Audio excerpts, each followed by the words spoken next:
सुनो भाई, तो आज क्या तारीख हो चुकी है? क्या what is the date today? 2 तारीख आज हो चुकी है। लगभग हमारे पेपर को कितने दिन बाकी है? तेरा भी अगर आप बोलोगे तो 15 का तो पेपर ही है। तो दिन तो लगभग कितने बचे बेटा? 12 बजे। 12 दिन ना लग जाओ बेटा पढ़ाई में। एक भी मिनट टाइम वेस्ट किया ना तो ऐसा होना चाहिए, करना चाहिए कि यार मैं टाइम वेस्ट कर रहा हूं। कुछ भी पढ़ो, पढ़ते रहो बेटा, कोई दिक्कत नहीं। आखिरी का 1 महीना तो भेड़ के ऐसा होना चाहिए कि नहाने भी जा रहे हो तो चलने चाहिए लेक्चर, कोई दिक्कत नहीं है।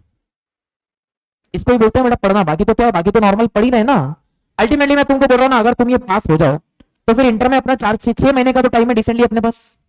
6 महीने में डिसेंटली हम लोग इंटर की प्रिपरेशन कर देते हैं। देखो कैसा होता है ना कि फाउंडेशन को फर्स्ट अटेम्प्ट में क्लियर करना बहुत जरूरी होता है। वो कहावत तुम लोगों ने सुना होगा, well begun is half done, है ना। तो जब शुरुआत अच्छी होती है ना तो कॉन्फिडेंस आता है। और अगर कल जाके फाउंडेशन क्लियर नहीं हुआ तो क्या हो जाता है ना कि एक सेल्फ डाउट आ जाता है। और अल्टीमेटली अगर तुम्हारे अंदर सेल्फ डाउट है तो क्लियर करना आगे के एग्जाम में मुश्किल हो जाता है। ऐसा नहीं होगा प्रिपरेशन में कोई दिक्कत होगी, प्रिपरेशन का लेवल भी सेम होगा।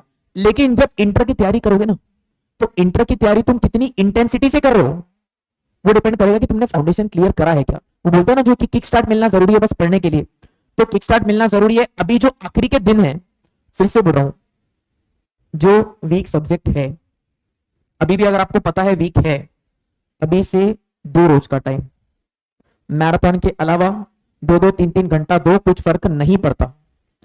जहां से पढ़ना है वहां से पढ़ो, जिस सोर्स से पढ़ना है उस सोर्स से पढ़ो, बस पढ़ो। जो सब्जेक्ट तुम्हारे अच्छे हैं वो होते हैं। और एक चीज करो, तुम ना सेल्फ बिलीफ रखो। होता है जब पहले भी, बिकॉज कैसा है ना कि अगर आप एक एक करके पेपर देते हो तो इतना डर नहीं लगता, ऐसा लगता है कि हाँ एक एक पेपर की तो तैयारी हो जाएगी। लेकिन आज की तारीख में जब हम पेपर में जा रहे हैं तो कैसा होता है ना कि यार हाँ अभी एक ही दिन में 4 पेपर देने हैं, पता नहीं मेरी पढ़ाई होगी या मेरी पढ़ाई नहीं होगी। उसमें ना इंसान को बहुत डर लगता है। देखो सब याद आएगा। एक बहुत कॉमन डाउट अपने को ये रहता है ना कि सर मैं पेपर में गया, अगर मैं ब्लैंक आउट हो गया क्या? बेटा ब्लैंक आउट नहीं होते हो, सारी चीजें याद आती है, पढ़ी हुई चीजें याद आती हैं। तुम लोगों का अनफॉर्चुनेटली, तुमको ऐसा है फॉर्चुनेटली कि पेपर वाले दिन ही तुमको पता चल जाएगा कि तुम पास हो रहे हो कि नहीं हो रहे हो।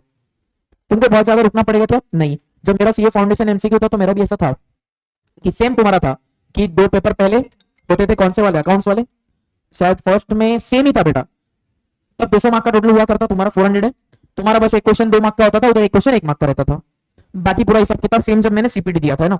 तो एमसीक्यू पेपर जब मैं लिखने के लिए गया था मेरे को भी लग रहा था याद आएगा, होगा नहीं होगा। अब जो कि ऑब्वियसली मेरे एंड पे जब मैंने एग्जाम दिया था तो उस टाइम पे नेगेटिव मार्किंग था, तो नेगेटिव मार्किंग के लिए थोड़ी अलग स्ट्रेटेजी थी। लेकिन आप लोगों को स्ट्रेटेजी फॉलो करने की जरूरत नहीं है, अपने को तो पहली एक स्ट्रेटेजी है पूरे के पूरे अटेम्प्ट करने हैं। घाई गड़बड़ मत करना, बिल्कुल भी घाई गड़बड़ मत करना। क्वेश्चन देखना, समझना क्वेश्चन पूछता क्या है। बिकॉज नॉर्मली क्या होता है ना, मैंने इतने केसेस देखे हैं ना कि जो यहाँ पे पढ़ेंगे, तुम ही अपने कुछ दोस्त ऐसे देखने वाले हो कि जब तुम उनसे बात करोगे तो तुमको लगेगा हाँ यार इसको आता है। देखो अपन जब दोस्तों में बात करते हैं अपने समझता ना, ये अच्छा है, ये होशियार है, ये नहीं है, ये पढ़ता है, ये नहीं पढ़ता है। मैंने इतने केसेस देखे हैं कि क्लास में अच्छा पढ़ेंगे, क्लास में टेस्ट में मुझे भी समझेंगे, क्लास में स्कोर भी मुझसे ज्यादा आएगा, लेकिन जब अल्टीमेटली पेपर लिखने गए तो पेपर में मार्क्स नहीं है। क्यों? टेंशन। पता है हमारा एक दोस्त है जो हम पहले ही बोलते थे कि हमें पता है ये कितना भी पढ़ाई कर ले, ये लास्ट टाइम पे जाके कुछ माइनस का प्लस, प्लस का माइनस करके आएगा। तो सबसे पहले तो कॉन्फिडेंट जाओ। कॉन्फिडेंट जाने के लिए सीधा एक ही है, आदत लगा लो कि प्रोफेशनल कोर्स में कभी भी 100% प्रिपेयर नहीं रहोगे। मैं तुमसे आज भी पेपर के एक दिन पहले अगर पूछूंगा तैयारी हुई है क्या, तुम बोलोगे सर 15 दिन 10 दिन और मिल जाएंगे तो बढ़िया तैयारी हो जाएगी। अगर मैं तुमको 1 महीना भी और दे दूं और फिर 1 महीने बाद भी मैं तुमसे यही सवाल पूछूं कि तैयारी हुई है क्या, तुम्हारा जवाब सेम रहेगा, सर अगर 10 दिन 15 दिन और मिल जाए तो तैयारी बढ़िया हो जाएगी। पूरी पढ़ाई कभी होगी क्या? नहीं। लेकिन जितनी पढ़ाई हुई है उसके लिए कॉन्फिडेंट जाओ। अभी भी बोल रहा हूं, जो कुछ सब्जेक्ट में, हर सब्जेक्ट में बेटा एरिया ऑफ होता है, छोड़ने का स्कोप होता है। कुछ चैप्टर्स हैं जिनसे पहले से नहीं बनी है, अभी नहीं बन रही है, बिंदास छोड़ो। कितने एमसीक्यू आएंगे एक चैप्टर से? 1 आएंगे, 2 आएंगे, 3 आएंगे। समझे तो ठीक, नहीं समझे तो हम तुक्के मार देंगे। लेकिन क्या होता है ना कि अगर वो एक चैप्टर जो है, अगर वो एक चैप्टर तुम्हारा बाकी सबका कॉन्फिडेंस गिरा रहा है ना, क्योंकि तुम्हारा ना एक सब्जेक्ट को लेके ओवरव्यू होता है, हाँ मेरा ये सब्जेक्ट अच्छा है, हाँ मेरा सब्जेक्ट ठीक ठीक है, हाँ मेरा सब्जेक्ट खराब है। अगर वो एक चैप्टर ऐसा है जो चैप्टर की वजह से तुम्हारा उस सब्जेक्ट का ही ओवरव्यू चेंज हो रहा है, तो फिर सजेस्ट करूंगा चैप्टर को छोड़ दो। और फिर से वही बात, पासिंग हमें इंडिविजुअली सब में चाहिए। मैंने फाउंडेशन निकाला था, इंटर के दोनों फर्स्ट में निकाले थे, फाइनल के भी दोनों एक साथ दिए थे, पास होने वाला था, एक सब्जेक्ट की वजह से अटका था audit, because of the simple reason subject पसंद नहीं था, निग्लेक्ट करते करते करते करते वो रह गया। अभी ऐसा नहीं है कि हमारे पास बहुत ज्यादा टाइम है, लेकिन अभी ऐसा भी नहीं है कि हमारे पास बहुत कम टाइम है। 10-12 दिन में किसी सब्जेक्ट को 3-4 घंटे भी दो ना, तो इफेक्टिवली 30-40 आवर्स हो जाते हैं, और 30-40 hours is decent amount of time किसी भी सब्जेक्ट को करने के लिए।